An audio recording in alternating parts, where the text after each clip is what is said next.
नमस्कार, मैं हूं विनय पाठक। एबी न्यूज़ में आपका स्वागत है। आइए देखते हैं मुंबई तथा आसपास की जुड़ी कुछ खास खबरें। धारावी कोरोना संकट काल में धारावी धधक रही है, दहल रही है। धारावी का देश ही नहीं दुनिया के मानचित्र पर अलग ही पहचान बन गई है। कल तक जिस धारावी को मुंबई या इससे जुड़े लोग ही धारावी को जानते थे, अब रातों रात धारावी का नाम देश के हर शख्स की जबान पर कोरोना के हॉट स्पॉट को लेकर आने लगा है। यूँ तो धारावी को एशिया की सबसे बड़ी झोपड़पट्टी के रूप में जाना जाता है। बरसों लोग इसी रूप में लोग जानते आए हैं, सुनते आए हैं और लोग यहाँ बेबसी और मायूसी के साथ सपनों को लेकर जीते आए हैं। आज सवाल ये उठता है कि आखिर क्या कारण रहा कि धारावी की तस्वीर सालों से ज्यों की त्यों बनी हुई है। क्यों धारावी के विकास के लिए कोई ठोस कदम नहीं उठाया गया। सभी राजनीतिक दलों की सरकारें आती रहीं, जाती रहीं। धारावी को हमेशा राजनीति के गलीचे के रूप में राजनीतिक पार्टियों ने प्रयोग किया है। सत्ता में आते ही धारावी को भूल जाते हैं। यही क्रम सभी सरकारों का अभी तक चलता रहा। धारावी वासियों को लगने लगा कि धारावी विकास से वंचित रहकर हमेशा राजनीति के मैदान की फुटबॉल बनकर रह जाएगा। गौरतलब धारावी के कायाकल्प के लिए सरकारों ने मसौदे तैयार किए, सर्वे कराए गए, टेंडर डाले गए, तमाम प्रयास किए जाने का दावा किया जाता रहा।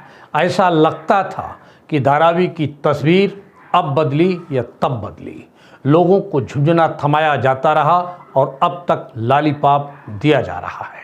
हम आज धारावी के उन पन्नों को पलटते हैं जब धारावी के विकास की कायाकल्प के लिए धारावी में रहने वाले राजनीतिक दलों के लोगों ने एक मंच पर आकर धारावी को लेकर जंग का ऐलान किया था और अपनी आवाज़ बुलंद कर धारावी के विकास के लिए धारावी के शिवसेना नेता व पूर्व आमदार बाबूराव माने, जो स्वर्गीय बाला साहेब ठाकरे के काफ़ी करीबी माने जाते रहे हैं, उनकी अगुवाई में एक मंच बनकर तैयार हुआ था जिसमें सभी पार्टियों के लोगों ने, समाज सेवी संस्थाएं हों या राजनीतिक दल या मंडल हों, सभी ने एकजुट होकर आंदोलन का बिगुल फूंका था। संघर्ष किया। धारावी के लोगों को 400 फुट का कमरा मुफ्त में मिलना चाहिए, इसके लिए 10 साल संघर्ष किया। पॉलिटिक्स के बाहर जाकर इस सवाल को हमने बड़ा किया और गवर्नमेंट ने 10 साल लगाया ये सवाल को एग्री करने के लिए, लेकिन किया। बिल्कुल ये समस्या अगर 2004 को धारावी के विकास की अधिसूचना निकल गई, उसी समय पॉलिटिक्स के बाहर जाकर इस सवाल की ओर अगर शासनकर्ता देखते थे तो ये बड़ा जो धोखा आज पूरे मुंबई को, पूरे महाराष्ट्र को जो धारावी का जो धोखा निर्माण हो गया है, वो धोखा नहीं निर्माण होता। ये बहुत बड़ा खतरा धारावी को हो गया है। इसका कारण धारावी की भीड़, धारावी के लोग जो एक दूसरे को चिपक के रह रहे हैं, इसके कारण इतनी बड़ी समस्या आज मुंबई में खड़ी हो गई है। और जब धारावी डेवलपमेंट हो जाती, धारावी अच्छी तरह से डेवलपमेंट अगर हो जाती 2004 को जो अधिसूचना निकली तब से, तो ये सारी समस्या हल हो जाती थी। कोई भी प्रकार का धोखा, कोई भी प्रकार की गड़बड़ी धारावी में नहीं होती थी। आज 2000 पेशेंट धारावी में आज की तारीख में है। इसका मतलब ये है कि भीड़ भाड़ से लोग रहने के कारण बड़े तेज़ी से संपर्क हो रहा है। अगर हमने जो डिमांड किया था वो हिसाब से अगर धारावी डेवलप हो जाती है तो इस तरह का धोखा कभी नहीं धारावी को और मुंबई को हो जाता। और धारावी के आज 200 लोग ये 2 महीने के अंदर मर गए हैं। ये लोगों की जानें भी नहीं जाती थी। और सालों साल से धारावी बचाओ की गूंज सुनाई देने लगी। समय बीता, धारावी के विकास की मांग तेज होती गई। फलस्वरूप उस गूंज का असर केवल कागजों तक ही हुआ, वास्तविक यथार्थ में कुछ नहीं। यदि हुआ तो केवल नारियल जगह जगह फोड़े गए। हम आपको बताते चलें कि मुख्यमंत्री उद्धव ठाकरे भी धारावी के आंदोलन में भाग लेकर धारावी वासियों को आश्वासन दे चुके हैं कि वे उनकी आवाज़ बनेंगे। बहरहाल आज वह मुख्यमंत्री हैं, लेकिन इतना समय नहीं मिल सका कि धारावी की समस्या को समझ पाते। एक ओर राजनीतिक उठापटक तो दूसरी ओर आई अचानक कोरोना संकट के कहर से सरकार ही नहीं पूरा विश्व धारावी के डेवलपमेंट के लिए बाबूराव माने ने धारावी के सभी पार्टियों को साथ में लेकर इस सवाल को पॉलिटिक्स से बाहर हकाल कर धारावी के डेवलपमेंट का हिस्सा लगाया। 2-2 लाख लोगों का तगड़ा मोर्चा म्हाडा के ऊपर गया, सरकार के खिलाफ में गया। और यह इस तरह का मोर्चा निकालने के बाद लोगों ने मुंह में उंगलियां डाली, अचरज लगा लोगों को। 2-2 लाख लोगों का मोर्चा ये धारावी के डेवलपमेंट के ऊपर, यहाँ पर धारावी के लोग रोड के ऊपर आए, धारावी बंद किया। विलासराव देशमुख जो धारावी में आए थे उस समय पूरी धारावी हमने बीड़ी भी नहीं वहाँ उस समय मिली थी। इतना कड़वा बंद धारावी के लोगों ने किया था। और अपने मांग के पीछे धारावी के सारे लोग, उद्धव साहब ठाकरे जो अभी महाराष्ट्र के मुख्यमंत्री है, उन्होंने भी 50-50 हज़ार लोगों के सामने, 1-1 लाख लोगों के सामने उन्होंने भी भाषण किया है। उद्धव जी से मेरा कहना है, अभी समय ठीक है, अभी ये कोरोना का मामला चल रहा है, लेकिन कोरोना का मामला इतना डेंजर हुआ, उसका कारण धारावी का डेवलपमेंट नहीं हुआ और इसके कारण बड़े पैमाने पर धारावी में कोरोना फैला है। उद्धव जी से मेरी विनती है, आप महाराष्ट्र के मुख्यमंत्री अभी है, आपके पास सारे अधिकार है और आपको ये धारावी के डेवलपमेंट का सारा सवाल, सारा प्रश्न, सारी समस्या आपको मालूम है। अभी आप उस आंदोलन में आए थे, हमारे 400 फुट के कमरे को आपने धारावी में आकर बड़ा भाषण देकर हमें सपोर्ट दिया है और अभी आप मुख्यमंत्री हो, तो अभी धारावी डेवलप करना आपके हाथ में है। आप तेज़ी से, ये कोरोना से राहत मिलती है थोड़ी, तो इमीडिएट आप धारावी के डेवलपमेंट को शुरुआत करना बहुत ज़रूरी है। बहरहाल इसमें कोई दो राय नहीं कि यदि धारावी का विकास हुआ होता तो धारावी में कोरोना काल बनकर लोगों के सिर पर नहीं मंडराता। धारावी की तस्वीरें बयां करती हैं कि राजनीति ने यहाँ पर क्या गुल खिलाए हैं। हर कोई अपने फायदे के लिए धारावी को धारावी ही बने रहने देना चाहता है। बहुत ख़राब स्थिति है और ये ख़राब स्थिति का कारण ये है कि धारावी में जो चिपक के जो लोग रहते हैं, बड़ी भीड़ भाड़ से जो लोग वहाँ रहते हैं, उसके कारण ये संसर्ग बड़े तेज़ी से हो रहा है और बड़े तेज़ी से संसर्ग होने के कारण धारावी में बड़े पैमाने पर कोविड और कोरोना का जो वायरस है वो फैला हुआ है। मैंने और ये जो पीछे का जो सरकार था उनको 5 साल, जो भारतीय जनता पार्टी का जो सरकार था वो 5 साल उनको मौका मिला था धारावी के डेवलपमेंट के लिए, लेकिन उस समय उन्होंने धारावी के डेवलपमेंट की ओर ध्यान नहीं दिया और उसके कारण ये बड़ा धोखा धारावी के सामने, धारावी के जनता के सामने आज खड़ा हो गया है। अगर डेवलपमेंट जल्दी होता है, डेवलपमेंट तेज़ी से होता है तो बिल्कुल धोखा हट जाता था। अभी धारावी के जनता की जो भीड़ है ना, वो भीड़ कम होना ज़रूरी है। अगर भीड़ कम होती है, वहाँ की सब गर्दी कम हो जाती है, तो आज भी इस धोखे का मुकाबला अपन कर सकते हैं। लेकिन धारावी की रश कम नहीं हो रहा है, भीड़ कम नहीं हो रही है, लोग एक दूसरे के साथ संपर्क में आ रहे, लपेट में आ रहे, रोड के ऊपर चल रहे और उसके कारण ये धोखा दिन बर दिन बढ़ते जा रहा है और ये केवल धारावी का नहीं, पूरे मुंबई को इसका धोखा होने जा रहा है। सर, किसी को राजनीतिक लाभ तो किसी को अर्थनीति का लाभ, इन दोनों लाभों के चक्कर में धारावी के लोग पिसकर रह गए झोपड़ों में। अपनी पीढ़ियों से रह रहे लोग सपने ही देखते हैं और देख रहे हैं। समय बदलता है, पीढ़ी बदलती है, लेकिन सपने वही रहते हैं कि उनको उनके सपनों का घर मिल जाएगा। लेकिन 400 फीट की मांग करने वाले लोग नहीं जानते थे कि मांग करते करते उनकी गर्दन तक कोरोना का क्रूर पंजा काल बनकर पहुंच जाएगा और ऐसी ज़िंदगी जीने को मजबूर हो जाएंगे जो नर्क से बदतर होगी। आप जरा खुद ही सोचिए, 8x8 भाग के झोपड़े के 4 लोगों का परिवार लॉकडाउन के दौरान कैद हो और वो भी भीषण गर्मी में, तो उन बेचारों पर क्या गुजरती होगी। कोरोना से अधिक इस कैद में लोगों का दम घुटता है। हर दिन, हर पल, हर समय तिल तिल कर मरने को मजबूर हैं। ये लोग धारावी वासियों की कल्पना से ही रोंगटे खड़े हो जाते हैं, दिल दहलने लगता है। आंखों में इनकी बेबसी और लाचारी देखकर आंसू आ जाते हैं। यदि घर के अंदर रहे तब बीमारी इनको अपनी गिरफ्त में लेती है, और अगर घर से बाहर निकले तो कोरोना, और उसी का परिणाम है कि धारावी में लॉकडाउन का पालन ठीक से ना हो पाना।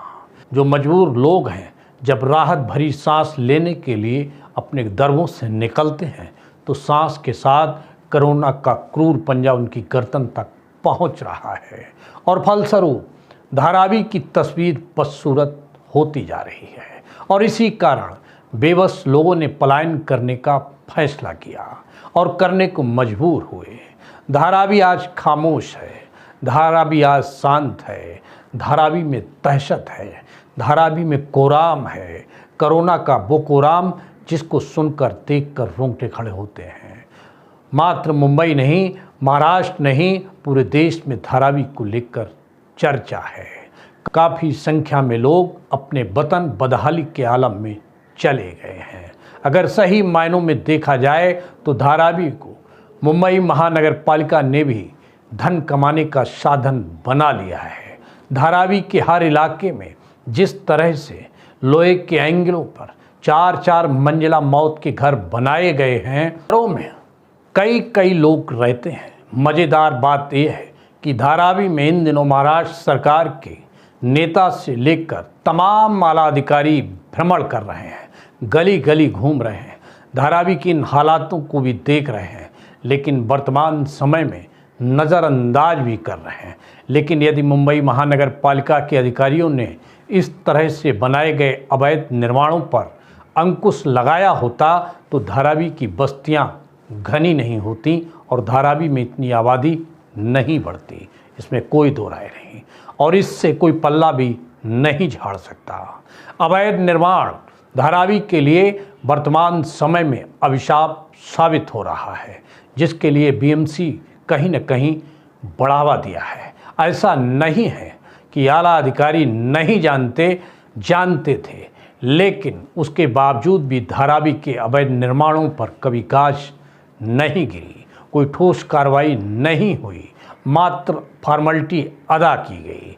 इन अवैध निर्माणों के चलते कोरोना संकट के दौरान जब परेशानी बढ़ने लगी इन अवैध निर्माणों से, तो पुलिस ने कई स्थानों पर अवैध निर्माणों को गिराने का काम किया। अब हम आपको सुनवाते हैं धारावी के विकास के लिए पिछले कई सालों से संघर्ष करने वाले पूर्व आमदार शिवसेना नेता बाबूराव माने की जुबानी कि किस तरह से उन्होंने धारावी के लिए संघर्ष किया और किस तरह से वह धारावी का सपना लेकर हर पल जी रहे हैं, और वर्तमान परिवेश में जो संकट धारावी पर आया हुआ है वो किसको जिम्मेदार मानते हैं, और क्या वर्तमान समय में धारावी को लेकर सरकार को करना चाहिए। आइए सुनते हैं बाबूराव माने को। इमीडिएट सरकार ने एक कदम आगे डालकर धारावी के डेवलपमेंट को शुरुआत करना ज़रूरी है। अगर शुरुआत अच्छी तरह से धारावी के डेवलपमेंट की होती है तो ये धारावी का कोरोना का खतरा इमीडिएट हटने वाला है। धारावी का लोगों का हेल्थ एकदम खतरे में है। इसके कारण आज भी हम लोग दौड़ रहे हैं, आज भी हम लोग हमारी सुरक्षा का नियम पालते हुए आज भी धारावी के गली गली में जा रहे हैं। धारावी के लोगों के विषय में हम लोग प्रबोधन कर रहे हैं, जागृति कर रहे हैं, उनको मदद दे रहे हैं, अनाज बांट रहे हैं, खून भी हम लोग जमा कर रहे हैं। ये सारी बातें जिम्मेदारी रहे या न रहे, हम लोग हमारा कर्तव्य समझकर ये काम हम करते हैं, भविष्य में भी करते रहेंगे। इस विषय में कोई दो राह नहीं है। और आज तो किसी ने किसी को बोलने की ज़रूरत नहीं है। हर आदमी ने एक कदम आगे डालकर इस कोरोना के ये लड़ाई में अपना योगदान देना जरूरी है। बिल्कुल धारावी की भीड़ पहले, आज की स्थिति में धारावी के पहले भीड़ कम करना ज़रूरी है। लोग अपने अपने गांव जा रहे हैं, अपने अपने ज़िला में जा रहे हैं, अपने अपने राज्य में जा रहे हैं। जाने के लिए उनको राहत देना, जाने के लिए उनकी सुविधा करना और ऐसे अगर 50,000 1 लाख लोग भी धारावी की ये भीड़ में से आज कम हो जाएंगे तो जो बचने वाले लोग हैं, जो बाकी रहने वाले लोग हैं, उनको अच्छी तरह से राहत मिलेगा, उनका धोखा टलेगा और जो धोखे के साथ रह रहे हैं वो लोग भी सुरक्षित हो जाएंगे। तो पहले धारावी की भीड़ कम करना, कानूनी तौर पर उनको उनके गांव में जाने के लिए, उनके ज़िला में जाने के लिए उनको अनुमति देना। और महाराष्ट्र के भी कुछ लोग अपने अपने ज़िला में अपने गांव में जाना चाहते हैं तो उनका भी तपास करके, उनके भी हेल्थ की इंक्वायरी करके, उनको भी अगर वो खुले हवा में जा रहे, मैदान में जा रहे और एक अलग प्रकार के ग्रामीण शुद्ध हवा में जा रहे हैं तो उनका भी बचाव होगा और जो बचे हैं यहाँ पर वो भी सुरक्षित रहेंगे। थोड़ा सा शिफ्ट किया जाए, इमीडिएट शिफ्ट किया जाए, लोगों को इमीडिएट शिफ्ट किया जाए। धारावी की भीड़ कम हो जाएंगे, वो लोग अपने गांव में जाएंगे, अपने खुली हवा में जाएंगे, अपने देहात में जाएंगे तो वहाँ वो लोग सुरक्षित रह सकते हैं। लेकिन पूरी तपास होना चाहिए जाने के पहले, उनके तबीयत का पूरा स्क्रीनिंग होना चाहिए। और ये सारी बातें अगर होती है, लोग अपने अपने गांव जाते हैं, अपने अपने ज़िला में जाते हैं, अपने जन्म गांव में जाते हैं तो वो भी सुरक्षित रहेंगे और यहाँ जो धारावी में बचे हुए लोग हैं, भीड़ कम होने के कारण वो लोग भी सुरक्षित रहेंगे। और ऐसे कम से कम 25,000 लोग आज धारावी के बाहर जाना चाहते हैं, धारावी अपने अपने गांव में जाना चाहते हैं, अपने ज़िला में जाना चाहते हैं, अपने राज्य में जाना चाहते हैं। और वैसी पुलिस, धारावी के पुलिस ने और शाहूनगर के पुलिस ने ऐसी 25,000 लोगों की लिस्ट गवर्नमेंट के पास दे दी है। अभी ट्रेन जल्दी छूटना ज़रूरी है और एसटी महामंडल के जो ट्रांसपोर्टेशन है वो भी शुरू होना ज़रूरी है। अगर वो शुरू होता है तो लोग अपने अपने गांव में जाएंगे और वहाँ भी आराम से खुली हवा में रह सकते हैं। वहाँ मैदान है, जास्ती लोगों का रश नहीं रहता है, लंबे लंबे घर होते हैं और खुली हवा रहने के कारण उसका भी तबीयत के ऊपर एक अलग प्रकार का अच्छा असर होने की संभावना है। लेकिन सरकार ने और कॉरपोरेशन ने इस विषय में तेज़ी से कदम उठाना बहुत ज़रूरी है। जो सरकार है बड़े मजबूती के साथ महाराष्ट्र में कोरोना के खिलाफ में लड़ रही है और ऐसी अवस्था में हमारा जो विरोधी पक्ष है वो परिपूर्ण नहीं है, परिपक्व नहीं है। इसका कारण देखो, इस सरकार के पीछे पूरा बहुमत है। सरकार संविधान के तौर पर घटना को लेकर वहाँ पर बैठा है, कोई प्रकार का सरकार को धोखा नहीं है। ऐसी अवस्था में जो वातावरण कोरोना का चल रहा है, ऐसी अवस्था में विरोधी पक्ष के लोगों ने बड़े मजबूती के साथ सरकार के पीछे खड़ा होना जरूरी था। लेकिन हमारे विरोधी पक्ष के लोग महाराष्ट्र के ये इस वातावरण में भी राजनीति कर रहे हैं, इसका हमें बहुत बड़ा दुख हो रहा है। ये राजनीति करने का समय नहीं है, इतना भी हमारे विरोधी पक्ष के लोगों को समझ में नहीं आ रहा है। ये महाराष्ट्र का बड़ा दुर्दैव है। हम ये कहना चाहते हैं कि इन्होंने समय पॉलिटिक्स करने के लिए, राजनीति करने के लिए बहुत समय पड़ा है। अभी सारे लोग मिलकर ये कोरोना के खिलाफ में लड़ना जरूरी है। अगर वो लड़ते हैं और लोग बचते हैं, नेता भी बचते हैं और जनता भी बचती है, तब तुम जैसा चाहे वैसा राजनीति करो। लेकिन आज राजनीति करने का समय नहीं है। आज सरकार के पीछे मजबूती के साथ खड़ा रहना तुम्हारा और हमारा सारे लोगों का फर्ज है। बहरहाल चलते चलते हम आपको बताते चलें कि एशिया की सबसे बड़ी झोपड़पट्टी क्षेत्र धारावी की आबादी करीब 7 लाख है। यहाँ बड़ी संख्या में उत्तर भारतीय हैं। 59,000 छोटे बड़े मकान, दुकान हैं और 12,000 छोटी बड़ी औद्योगिक इकाइयाँ चल रही हैं।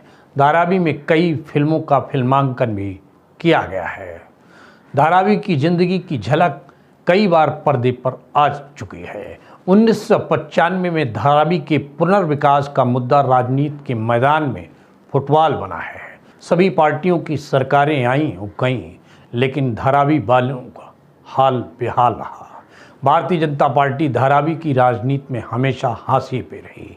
कांग्रेस यहाँ हमेशा पिछले 3 टर्म से अस्तित्व में है।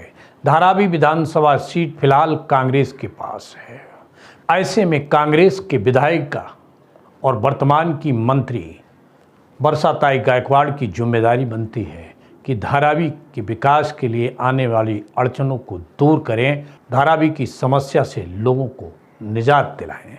न्यूज़ में अभी तक का सफ़र करते हैं समाप्त। विनय पाठक को दीजिए इजाज़त। हम फिर मिलते हैं नए सफ़र के साथ। चलते चलते गुजारिश, विनती, अनुरोध, यदि आपके आसपास कोई समस्या है या घटना घटित हुई है और आप उसे AV न्यूज़ तक पहुंचाना चाहते हैं तो स्क्रीन पर दिखाए जा रहे हमारे नंबर पर संपर्क कर सकते हैं। लेकिन चलते चलते आपसे अनुरोध कि हमारा चैनल लाइक, शेयर, सब्सक्राइब करना ना भूलें।